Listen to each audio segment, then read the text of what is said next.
call to order the Judiciary Personnel and Licensing Committee. Just recording, sorry. Oops. It's, you know what, it's a great game. Some would say the best. Wow. Didn't get the announcement though. There we go. Didn't, but it is. Okay. All right, sorry about that.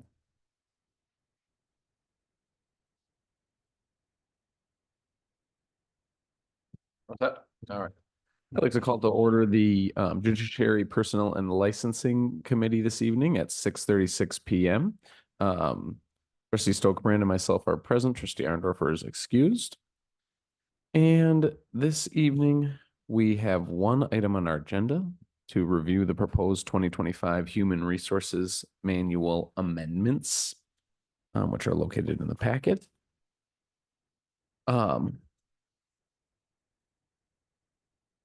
Chris, is there anything we should know about this off the jump? Or is it self-explanatory from the reading? Correct. Pretty explanatory based on what we wrote in the memo. Like to provide those bullets up ahead of time. There weren't quite as many updates as there were last year. We didn't have another staff satisfaction and well-being survey that was really causing massive overhauls or anything like that. But again, just doing the traditional go through it and see where any sort of updates for language, subject verb agreement, also just, more inclusive language, punctuation, things like that. You'll note a few bullets do talk about updating clerk and customer service to just clerk's department, given our, change a couple of years ago. So just making sure that that's reflected, and then a handful of other minor edits to the Human Resources Manual. Yeah, I was looking at it. It was nothing like last year, but it seemed relatively okay to me. Trustee Stokebrand, did you have any comments or questions on the? I had just a few questions, and I'm going to try to find my loc. One of them was related to, and I know this is, I believe the pay packages have already been approved. I noticed on page, okay, my first question is on page 64. Do we really have a social welfare fund? Is that really a thing yet? Ooh, look at that. What page did you say? I'm sorry. 64. 64. Another catch that I'll take for the full village board. I believe it was if someone offers an employee a gratuity, a gift, if it's more than $5, they're supposed to donate it into the village's social welfare fund. And I guess I was interested if that still is a thing. Okay. I had a question about the procedure for, I believe on 84, the procedure for noticing jobs openings. Currently, all of them go on the consent agenda and then we just pull them so this would be, in my view, taking them off the consent agenda. Is that correct? Just to streamline, because if we get a vacancy and say we're going to have a little bit of a break and we can't bring it forward to the village board's review till the next meeting, if a position is already budgeted for and allocated, then it's just a way to streamline so that department heads don't have to come forward for that approval. However, you'll note that any sort of reclassification, of course, would have to come forward. right? I would oppose that. I think this is one way that keeps me as a trustee informed about what's happening with staffing, because it's easy to feel removed. And I think it's also something that would allows residents reading the meeting packet to say, oh, I see they're hiring a mechanic. Okay, good to know. I just think it gives us a level of transparency and accountability and oversight that we would lose. And so I would oppose that. I know you already have to, the documentation is already done. Is that correct? It doesn't really, is it a burden for staff to put that on the consent agenda? No, not at all. I'm talking about in issues of just timing. It just it kind of puts us back behind the goalpost. If we have a position we know is budgeted, the staff, once they know a position is going to be vacated, they can start recruiting as soon as possible. My concern is because of our budget situation, if we do see a need going forward in the next year or two, that we need to do a reduction in force, I would like to know that there's an opening and there's a vacancy. And I guess, you know, we're definitely not the private sector, we're the public sector. And so I would advocate for keeping that on the consent agenda for those reasons. The other thing was wondering, Yeah, I mean, if on that point specific, I do disagree with you though, because I do think there is a separation of power here, and we don't work at the village. We are not village employees. We don't do that hiring and firing at that level. So I don't think we need to be involved in that process. And I think if this helps that side of the government work, I think that's totally okay with me. actually, I am a village employee. You wouldn't be qualified to be hired even at Chris's job. I'm just though, saying, you know, I get so, a I mean, paycheck. yeah, but I mean, you know exactly what I'm saying though. There's a separation of powers for a reason. I mean, this body is not involved in every single aspect of the village operation for a reason. It's to prevent trustees from overreaching their power. And I mean, to me, I'm totally fine with rehiring for a position that's already budgeted for. If it was a different situation, that's where it needs to come before us for a budgetary purpose, that's fine, but that's not the case for this. So I think it's totally fine. Okay. The other thing I was just noticing, planning development director, it just, I don't know if these are all, if the die is cast on these. The high level pay was 134. That's the same as the chief of police. And given the responsibilities, the number of people they're supervising, it seemed high. So that was something that concerned me. Another concern was. Can I speak to that? Sure. The wage ranges, of course, were just based upon the very first level review of our the data that we received from the salary survey.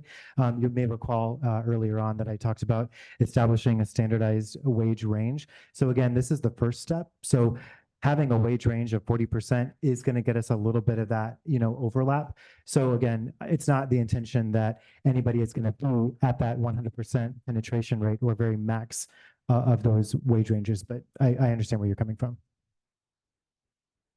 The other thing that concerned me was we're paying summer help.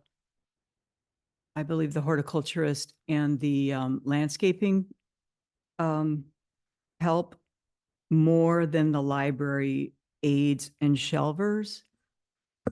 And that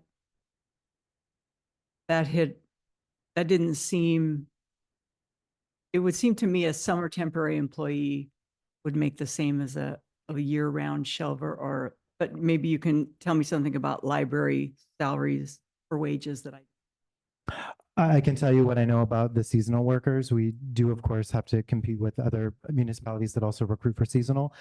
We did do a lift in the rewrite for shelvers and library aides as well. You did a what? We put in additional funding for them. Right, as well there, to it's do up, that. it's higher. It's still, I understand. It just, it's not even to where the summer staff is, Sure. which,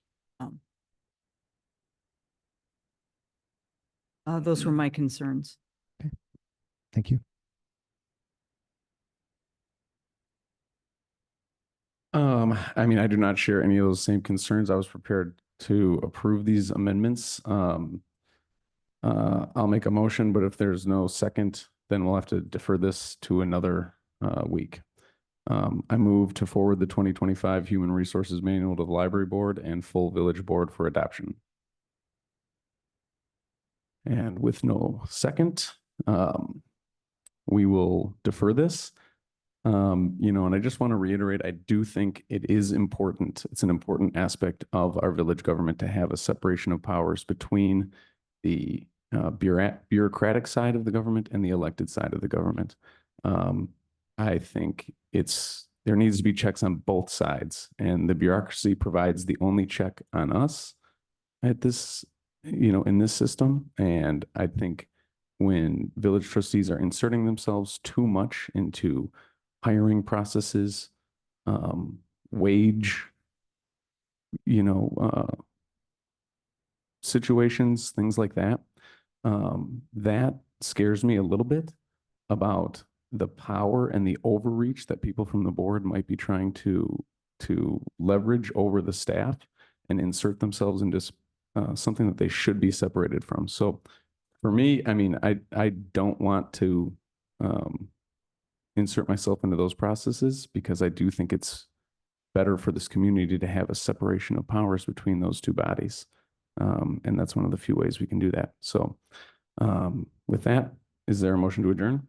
Did have one more concern. I'm sorry, I forgot. So on the access to buildings, we no longer are open at Village Hall on Friday afternoons, I believe. And on the packet, page 84, it still talks about business hours 8 to 4:30, so that's no longer accurate, correct? Thank you for the catch. And I stand by my responsibility here to provide oversight. That's why I was, It's a fine line between oversight and overreach, though. And I think that's what you're pushing into. That's concerns me, you know, because I don't think that's necessarily our place. Trustee Kudo? Can I just make a quick comment as a non-member of this committee? That delving into this level of oversight over salaries and whatnot, something that actually have done quite a bit.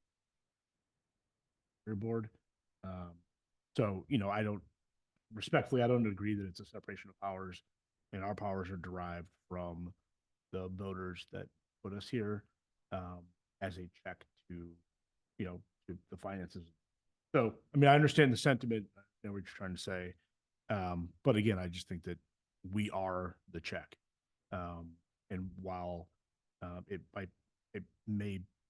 may want to say that we are, you know, a check onto each other between staff and the village board, that's not how this government is. So I don't know. I disagree with that slightly. I mean, I do think it's a two-way street here because none of us would be qualified to do most of the jobs at this community. And so we need people who have expertise. They provide expertise. We provide oversight. I mean, it's just, we're walking a fine line here. And I just, you know, it just concerns me because not everybody who could get elected would be as nice or responsible as the people on this board, you know? So I just thinking about that from that perspective, that there could be somebody who truly overreaches and wants to hire cronies and people like that. And that's just not okay. So we have a motion to adjourn. so moved. All right. Meeting adjourned at 6:48 p.m.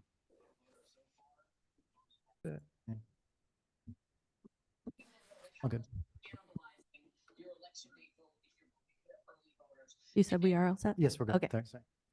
I'd like to call the committee of the whole of the Village Board of Shorewood, Wisconsin to order at 6:48 p.m.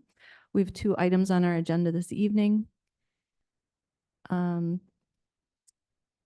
The first one is a quick follow-up on the 2025 budget discussion.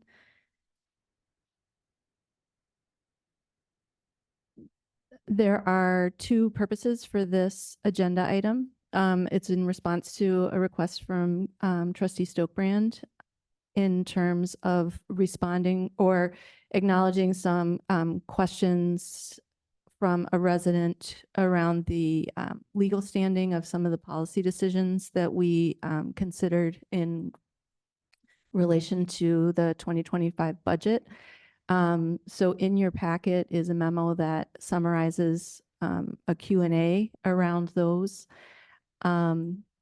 The resident submitted additional question, and so that has been printed out, the latest, but it's not open for discussion this evening because of the aspect that, you know, basically where it stands is that if there is some aspect of policy related to our 2025 budget that has a questionable legal standing or does not align with state statute, then that legal opinion will come forth and in due time from our attorney. And so I appreciate the resident for submitting questions, and I appreciate for our finance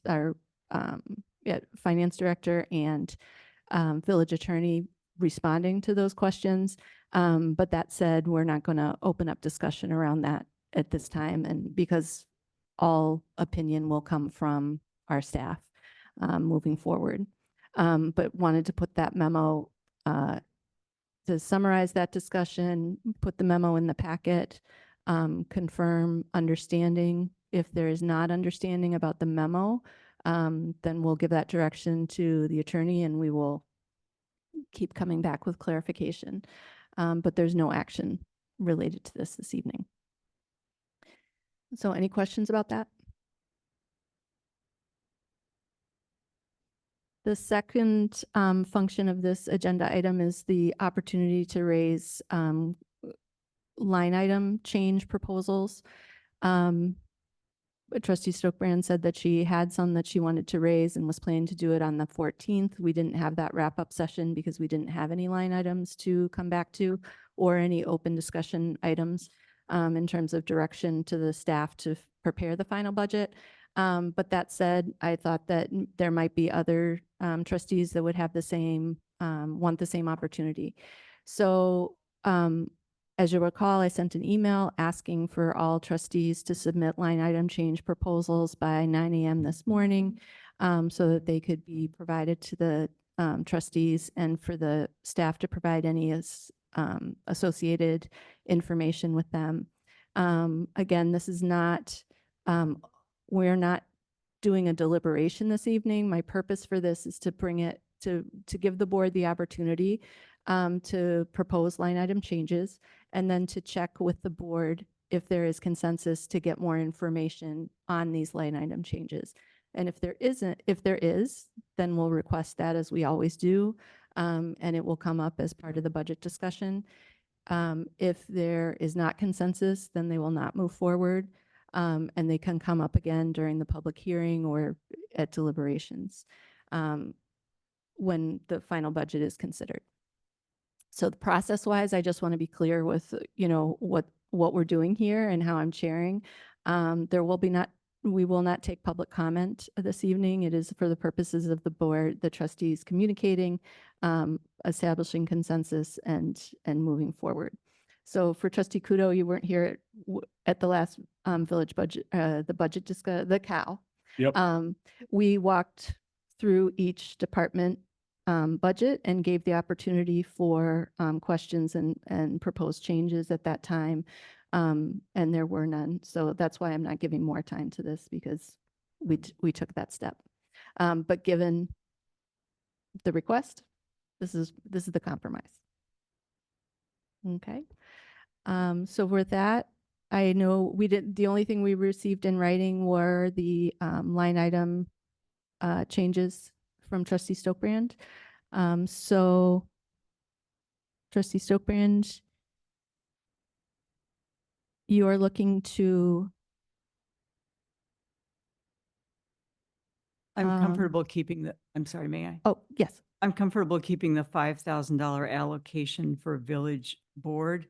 But I'd like to see, because we have I believe we haven't had an EDI training for a couple of years. And while it is an important issue in the community yet, until and unless we can find a program that we can commit to with adequate participation levels from trustees, I'd like to see that money reallocated for bike and pedestrian safety initiatives for 2025. And I believe they were in the memo or in the email. So at this time, I'd like to know whether there's consensus in receiving more information or a proposal to move $5,000 from the unlearning racism line item we don't have a line item for parks initiatives. We have beautification. Right. So let's just take it as a concept because we're not approving anything and we're not taking action. So it's more of, is there consensus to pursue this line item change? And if there is, then it'll be a direction to staff to prepare those scenarios and that any information that's necessary to consider it as part of the budget hearing, the budget presentation in November.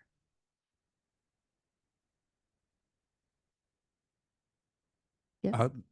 I would go ahead and say, yeah, I'd like to see, the full proposal. It's something I feel like I could get behind, and got a number of emails from people in the community asking us to take this step, and I think the proposals seem reasonable to me. So I'd like to see more action on that. Okay. Yeah, I'd concur. I'm okay with moving $5,000 for that purpose. I'd like to see what the actual outline would be for the proposals at some point, but I'm okay allocating $5,000 for it. My only concern is with the DEI money. If we do come up with something, is there another way to kind of get funding for that, or we would have to look at it at the time, I suppose, but. Yeah, well, you could easily flip it around and say, the line item proposals that are coming forward in terms of parks initiatives have not been approved by the budget, or we don't have an updated plan in front of us, and that's typically how we move forward with initiatives. So for that matter, if there's no reason why we can't leave the unlearning racism line item the way it is, and then try to find general reserves or something like that if those initiatives are approved. Yeah, I think for the time being, if we want to just rewrite, we know that there will be there's more likely to be ped bike safety initiatives that require a little bit of money, because we run into those every single year where we have to try to find a little bit extra money to do some repainting or something like that. I'd be okay allocating the $5,000 for that, and then, like you said, flipping it. And then if we do come up with a good EDI program for next year, searching for it that way. So I'm okay with it. I'm going to say that, as a community, we made a commitment to DEI and unlearn, the training, unlearning racism. I think that was I can remember that, that time here in Shorewood. And I think it was a very important call, a very important sort of direction that we decided to go to. And the optics of us just kind of taking money from that program and putting it somewhere else that doesn't leave a great taste in my mouth. With that said, I'm, always very supportive of pedestrian bike safety.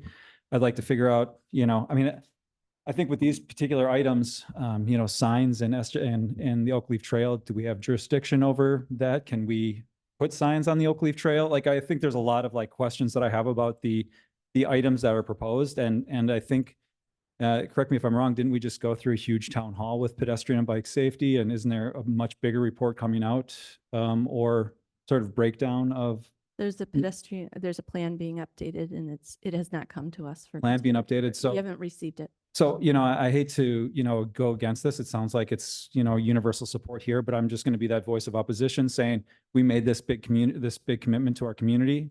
And it was, said time and time again, this is going to be hard. This is going to be difficult. But you got to see it through. And I just want to say that I'm here to see it through, but I'm also here to see us accomplish, higher standards in ped and bike safety, and see how we can find the money for those items as well. Without a clear sort of layout of costs and what all of that takes, it's hard to say, let's bring $5,000 over, because there is no real concrete cost to any of these things, and I feel like, we can fundraise, there's things that we can do in the community to get signs on the Oak Leaf Trail. So I'm just a little skeptical of a lot of that stuff, but I'm interested in seeing sort of the final numbers to it, where it goes. And I'd like to know how it goes, how it fits into the bigger picture that we have here in Shorewood. I don't want that to take away from other things that we need to do as well. So I am supportive of, generally of the items that are being proposed. I just really hate to, walk away from a commitment that we made to the community and the residents here in Shorewood and our employees. So with that said, I guess I'm interested in hearing more sort of details of the framework of these items. but I'd be sort of skeptical of taking that money from, you know, what we've have it earmarked for already. Trustee Kudo. I'm with trustee McGovern, trustee Stokebrand and trustee Lynn. And I think maybe with trustee Ursink. I'm fine with it. I mean, I do have some questions about the legalities around posting signage in what I think is either county property or a right of way, whatever. We can cross that bridge when we get there. I do have some concerns regarding, and I was only able to respond to one email today, so I apologize, but I do have some concerns regarding bicycles or other mobility mechanisms, I guess, for lack of appropriate terminology, on sidewalks. I would just like to see what it looks like. I'm certain that it's worked in other places. I'm certain we can make it work here. I just have some questions. And regarding the impound of vehicles that are driving recklessly, you know, if it's another tool that works for the village, works for the police department, I'm all for it. And it's $5,000. If we need to make a recommitment to a specific program down the road regarding DEI, we can certainly have that discussion. But, you know, these other things are things that are needed, I think, sooner rather than later. So let's move forward and see what it looks like and go from there. Okay, so there, yes. I just would like to say from the meetings from the bike ped committee, the signs would be placed in the Shorewood right of way. They would not be placed on the county property. So that's always, you know, it'd be a warning, a sign letting people know you're entering a space. It's an awareness. And there's a feeling that that could make a difference, that sometimes people just enter the trail and they don't realize the different abilities and ages of people using the trail. You know, in a perfect world, I love to see every other community that has the Oak Leaf Trail going through it put these signs at their entrances too, because I don't think we can really expect a lot of enforcement on that trail, given the county constraints. All right, thank you. Well, we have consensus. I will say I am not pleased to hear it is never a good idea to defund anti-racism work. It confirms the stereotype that it is the scarcity mindset of that if we do that, then we're not doing other things. So I agree with Trustee Ursink that it's not good optics. I don't want to see us come into that. So I can understand. I understand where this is coming from, but it's not tolerable to me to hear our board talk about that. It's just not okay to take that money away. Or I don't agree with it, and I don't want to see us going through that direction. If we have other things that we want to support, let's talk about those other things. But bringing it up against another thing, an issue that is long-term in nature, I would rather us not go down that road. To me, I think When you're done, if you don't mind. yeah. To me, and I don't think this is going to be possible, but to me, this doesn't feel like it's about the money.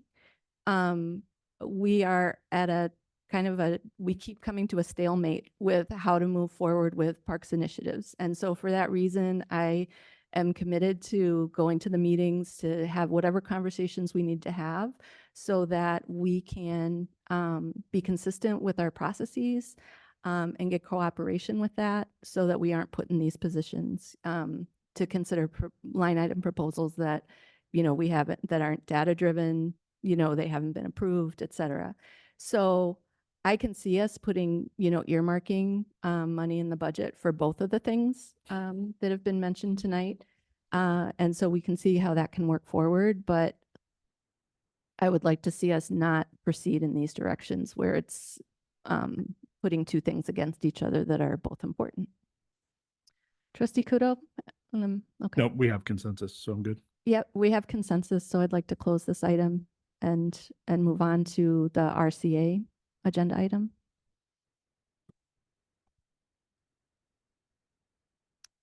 And this comes to us from Chief Worth.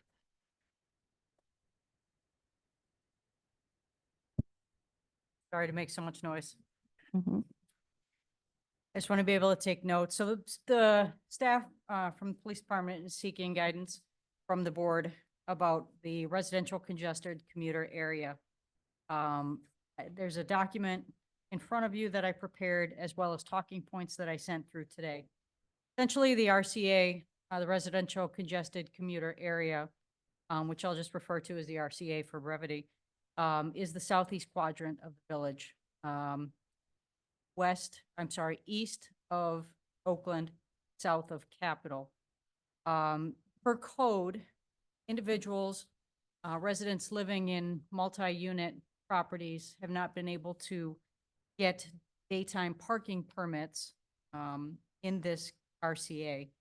The proposal in front of you is to allow multi-unit properties, one permit per household. Right now, single family and duplexes are allowed 2 permits per household. And there's approximately 300 permits that are left unsold in the RCA. So for the sake of allowing multi-unit residents to purchase 1 permit per household, we can reassess at a later time how many are sold, how many are still available, and whether or not that number needs to be reallocated up to 2. But that is the proposal in front of you, as well as an increase in permit. Right now, it's $10, and that's for the year, and that's for all daytime parking permits. We propose increasing that rate to $30 per permit per year. Happy to answer any questions. Okay, first, are there questions, technical questions? So I'm trying to understand right now, if you live in a single family or a duplex, you get 2. Like if you're in the upper level of a duplex, you get 2, or the bottom level of a duplex, you can get 2 resident permits. Correct. So 4 for that building. For the building, yes. And so if it was a triplex currently in that RCA, Triplexes do not qualify at this time. Or, so they were just Permits. out correct. because the definition for residential starts at 4. I'm just trying to figure out where the 3, maybe I'm misunderstanding. The, Our, what's your question? is there a place right now for someone in a triplex, you just said that they can't get a residential? If they're in that area and they're on the 3rd floor of a 3-story unit, multifamily, they couldn't, someone would decide which of those 2 units got the permit Whoever buys the permits first. first. Okay. And I'm wondering about the number of people. It said that there's been complaints. Can you give me any data? How many complaints? I It can't has been speak, in place for a long time, so right, I can't speak to the I know village we need manager. I revenue, know that but- she's received complaints. The police department receives maybe for the year, less than a dozen. And that's only anecdotally. There's no way for us to.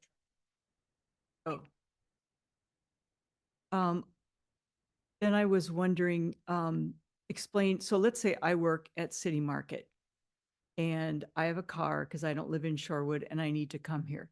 So I'm looking at trying to understand the eligibility for a business owner. So let's say there's 4 of me at City Market and the business owner can get how many permits? I was sort of hung up on the per household with the business. Could the business owner get a permit, a day permit for all 4 employees? That would be a direction for the board to. Yeah, I don't think currently business owners, employees cannot get daytime This is parking just permit. residential.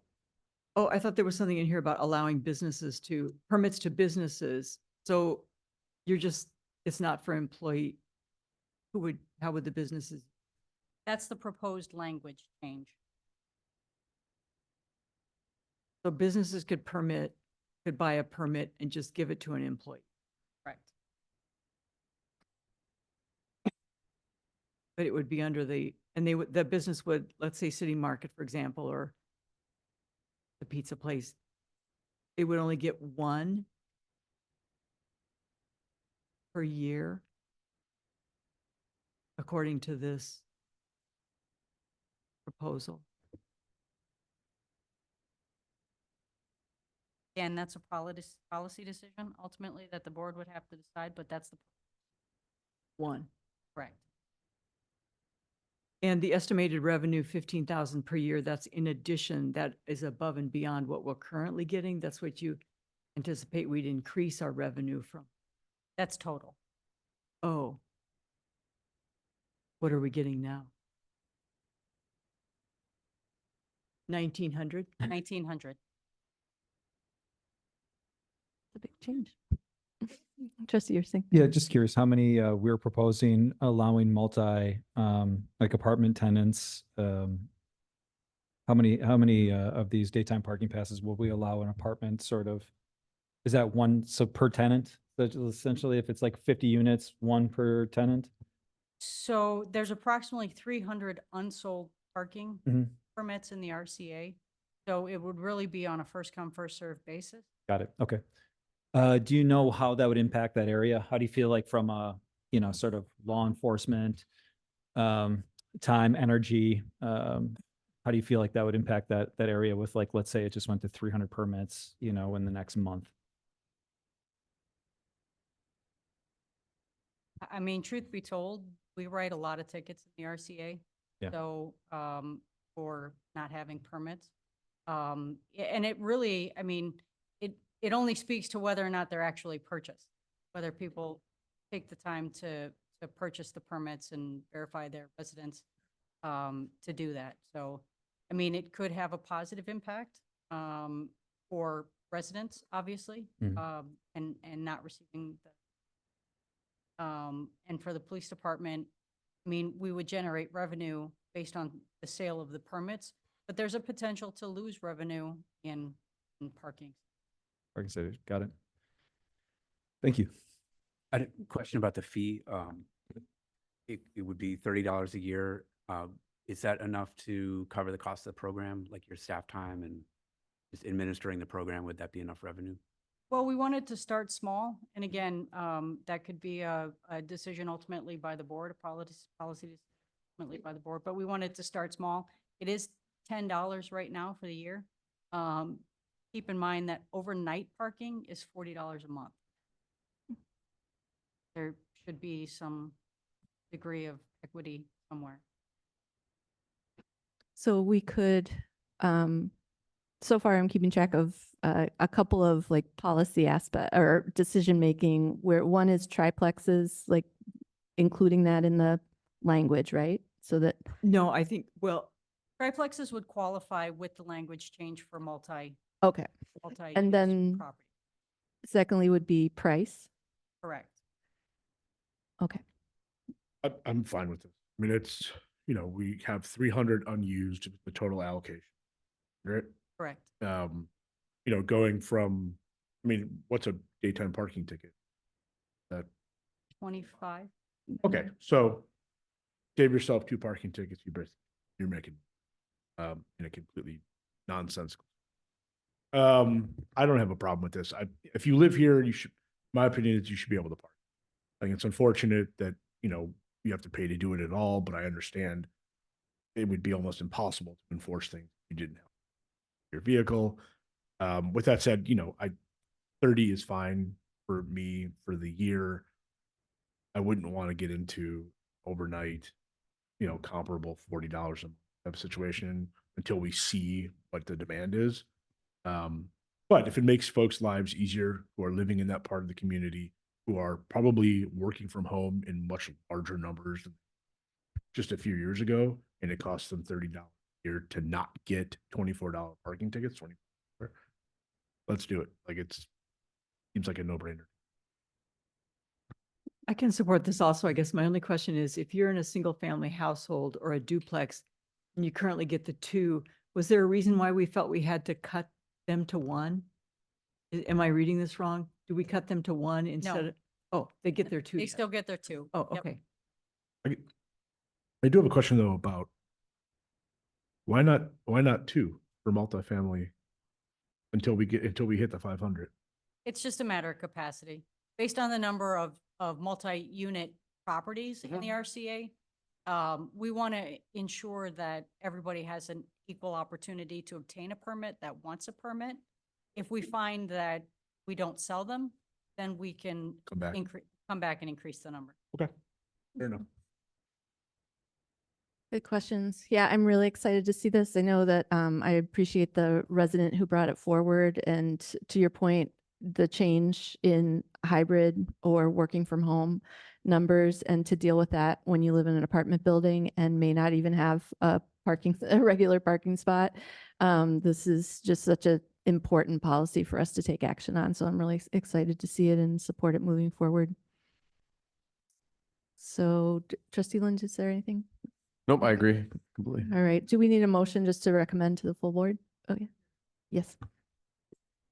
I move to allow tenants in multi-unit housing developments to purchase one permit per household of the 300 of the available 500 RCA daytime permits and adopt the changes to village code. Second.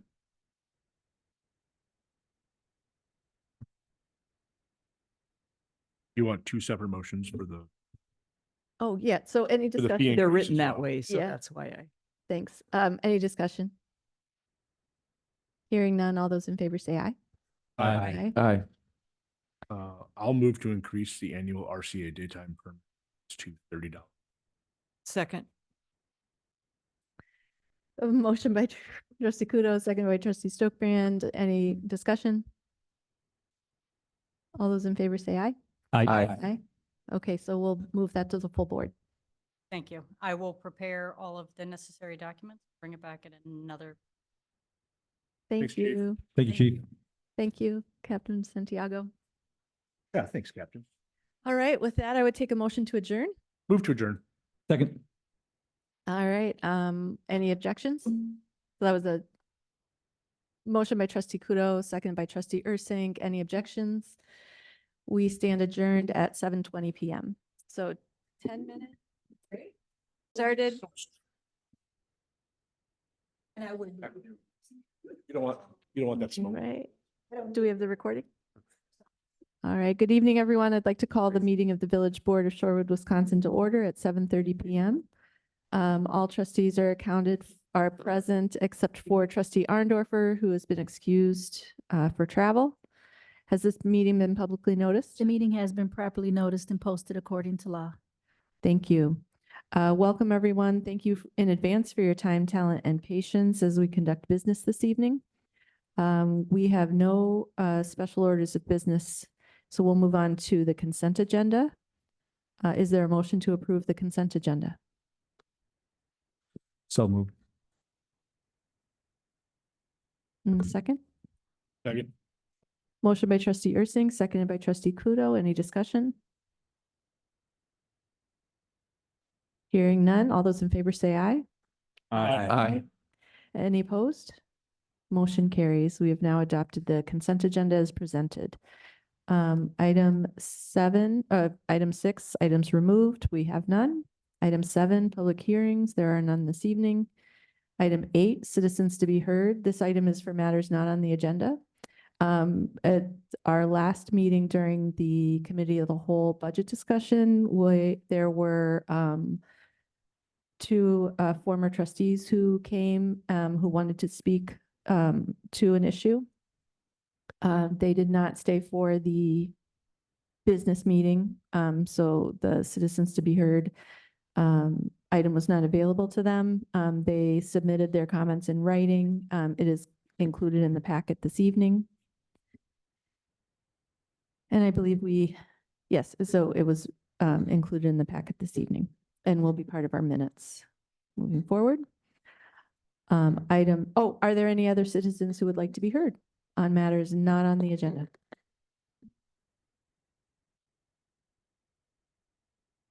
All right, seeing and hearing none, we'll move on to new business, which is 9A, consider resolution 2024-15, moving wards 5 through 8 back to Village Center, 3920 North Murray Avenue, effective January 2025. This item comes to us from the clerk's office. It is in our materials. Are there any questions at this time or motion? Trustee Ursing? I was going to make a motion, but if trustee Stokebrand has a comment. I was just wondering if we ever looked at, there's the huge room in the back of the police station. Has that been considered as a, It has been considered, but due to parking, we didn't. not And a- plus, it would have been a little bit confusing for the residents of 9 through 12 because it's very close to the church. So I was trying to keep it in the area that was, that the residents could go to quicker if they walked. okay. And so I guess, obviously, we've done this with these extra wards Mhm. at the village center before, and you think that the extra voting machines will help with the back. The express vote machines, yes, I think it would. It would help increase the the voter speed and also lessen the spoiled ballot issues because the express vote kind of eliminates that. What about, we have the new lobby, which is so big that we're thinking of having meetings in it. Is that a space where we could do voting besides early absentee? The lobby downstairs? Yeah, I didn't take that into consideration. it seems, I don't, I But just, we would have to have it would be a little overcrowded at that point because as a clerk, I can't administer the election. So we would have to have election inspectors and they would have to have an area where they can sit to view everything in addition to having our election observers in a central location. okay, all right, thank you. So I move to approve resolution 2024-15 to return the polling locations of wards 5 through 8, the village center, 3920 North Murray Avenue, beginning January 2025. Second. Motion by trustee Ursink, seconded by trustee McGovern. Any discussion? I just would like to say, as a voting resident of Ward 8, if we could just stop moving these, because like, let's try to make this as permanent as humanly possible. Mhm. Because jumping back and forth, there have been times, sheepishly, I have gone to the wrong place. So if we could just pick one, stay there, that would be lovely. Appreciated. All right, hearing no further comment, all those in favor, this will be, it's a resolution. Is it a roll call? Mhm. Okay, this will be a roll call vote. Trustee Kuda, Yes. trustee Ursink, Yes. trustee McGovern, Aye. President McCaig, Aye. trustee Stokebrand, Aye. trustee Lynn. Aye. Motion carried 6-0. Thank you. Moving on to 9B, consider ordinance 3068, creating an annual motor vehicle registration fee. This comes to us in following our budget 2025 discussion of high impact options, and there was consensus to move forward with the motor vehicle registration fee. And so this is coming to us as a pretty standard, with standard language that's consistent with the state statute, so that it can be implemented in good time because of the waiting period, et cetera, that was discussed. So we would open it for questions at this time or a motion.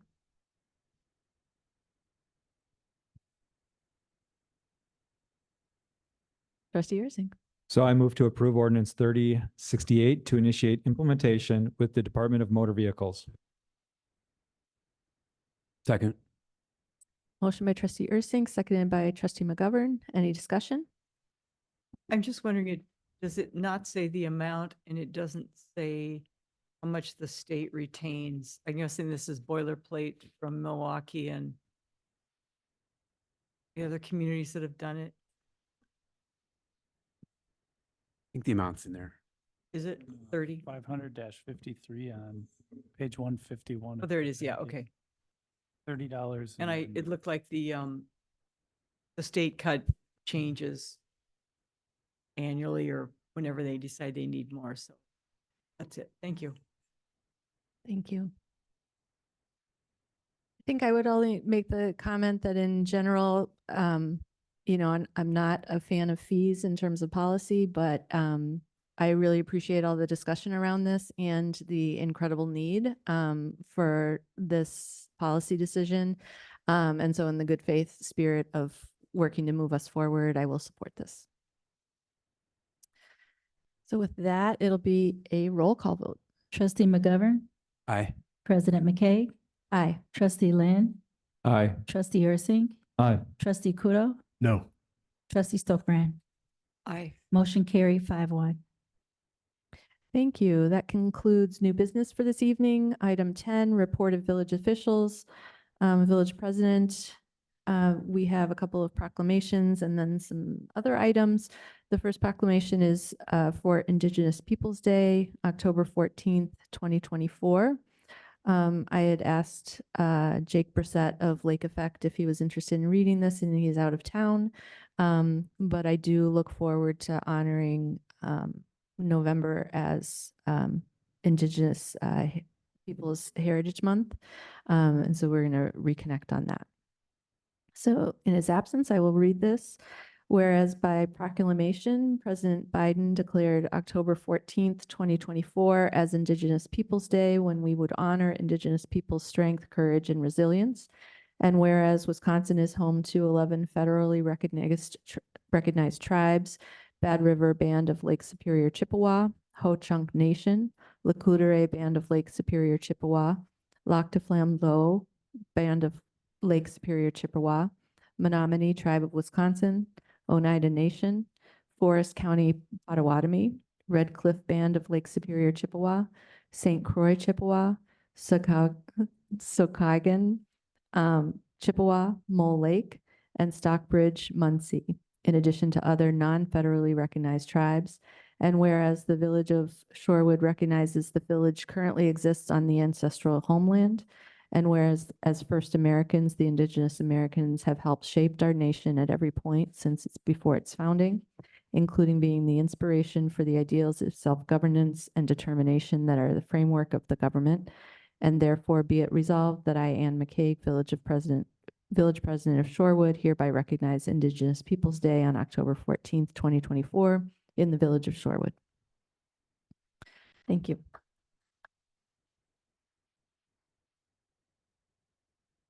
All right, and the second proclamation, I would like Trustee Kudo as a member of the library board to read that.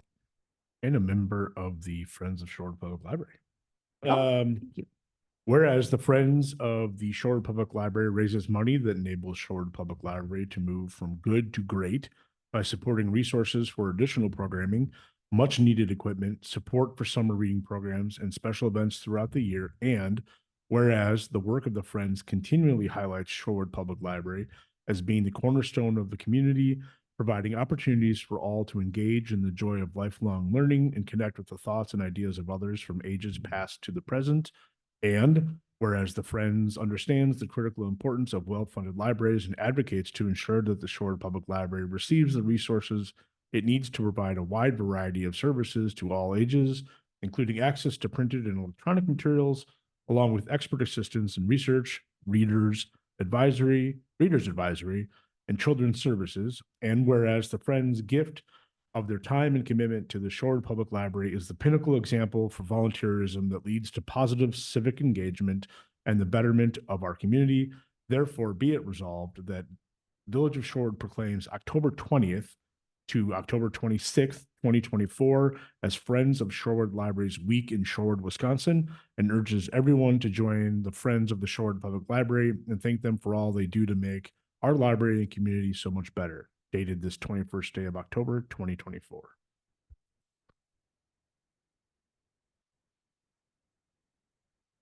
And we do have a pretty awesome friends group, and we are joined by the library director this evening. If we were to thank the Friends of the Library, what would be the best way to do that? Oh, I walked right into that one. What's my oversight? Haley, would you come to the microphone, please? Thank you. Sorry to make you get up. Mm-hmm. So You could join the Friends. That would be a great start.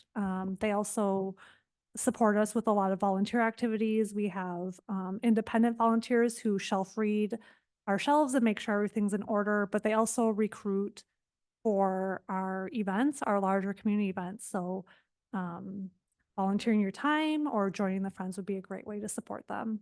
All right. Is there anything else you'd like to say about the Friends since you have the floor? I just want to thank the Friends for all they do. They consider themselves a working board, and each of them have a specific role and job and how they support the library, and they work really hard to make our library great. So just a thank you to the Friends. Thanks for being here. Yep. Thanks. I mean, just to add on, positives, I did not understand or unfortunately appreciate how important the Friends of Shorewood Public Library are to the functioning of the library, to this community, until I was put on the Shorewood Library Board. They are phenomenal. They're a phenomenal group of people. They are incredibly well organized, and they do a ton of tasks behind the scenes at the library that, but for them, this library wouldn't be where it is today. So just hats off to them and all the volunteers over the years, not just right now. Oh, thank you. Thank you. Send the link of this meeting and put it to the minute stamp where we read. All right. The North Shore Fire Department board meeting materials are linked in the packet. The ICC meeting materials are linked. We had a presentation from the Milwaukee Community Land Trust, and which was very good. And if the PowerPoint's not in here, I'll circulate that. I was asked for a letter of support for the Milwaukee County application, which that's included in the packet as well. And then we can move on to village trustees. The one item that we have in advance was the state budget request that we received from request form that we received from our state representative, Darren Madison. We've had some communication with Trustee McGovern, if you want to share what we've talked about and how to move forward. Sure. I don't know if you guys probably saw it, but there was an email from Darren Madison asking for input on what Shorewood's priorities would be for the budget. So Ann and I were discussing over email how to put in a request and what we could potentially ask for some help from the state. And Shorewood has this issue with lead laterals, which a lot of other communities around the state are facing. The state just announced that their budget surplus was quite a bit larger than they were anticipating. So there's obviously great need among communities all around the state, but fortunately this time around there's some extra funding. So it seems like it would make sense for Shorewood to put in a request for some of these big ticket items and try to, ease the burden a little bit on taxpayers here in Shorewood. So, we'll have to put that on the agenda and get consensus on what to ask for. But they have some deadlines coming up. So the first priority deadline for them is November 1st, which comes after our next meeting. Then the final deadline is November 10th. So I still think there's time to get in a request to Darren Madison's office, and maybe we could just advise them informally through email that something's coming and be on the lookout for that. But I think it would be worth pursuing just to see if we can get some help from the state. And at the ICC meeting, as part of the roundtable, Mayor McBride and Mayor Johnson brought up the incredible financial burden that's related to this. And so I think as the ICC, and there was interest in putting it on a future agenda to make a state request for relief. And then that also reminded me that I attended the Biden speech regarding the announcement around lead lateral rule and additional funding.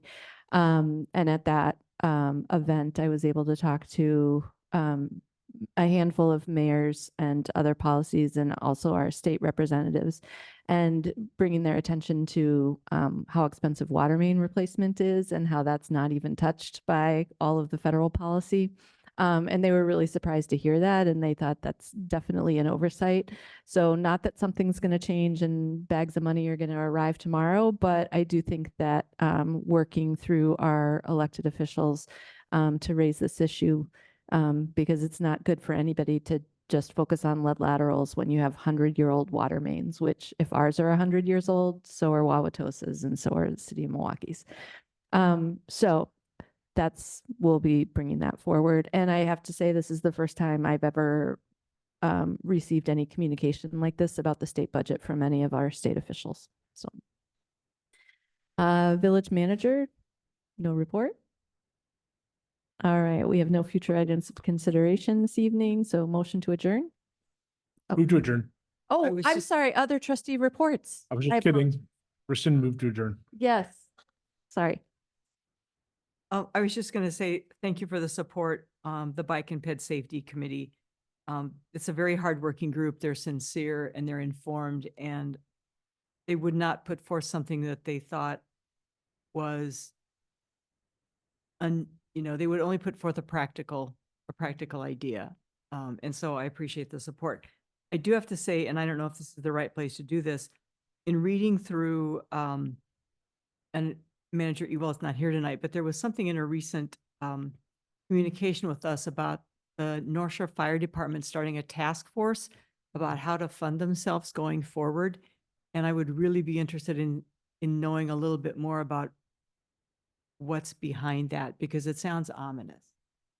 It really, when you're starting to look at how you're going to fund your organization, I think it's really important that the people in charge be very open about what's happening there, because that's it sounds almost existential.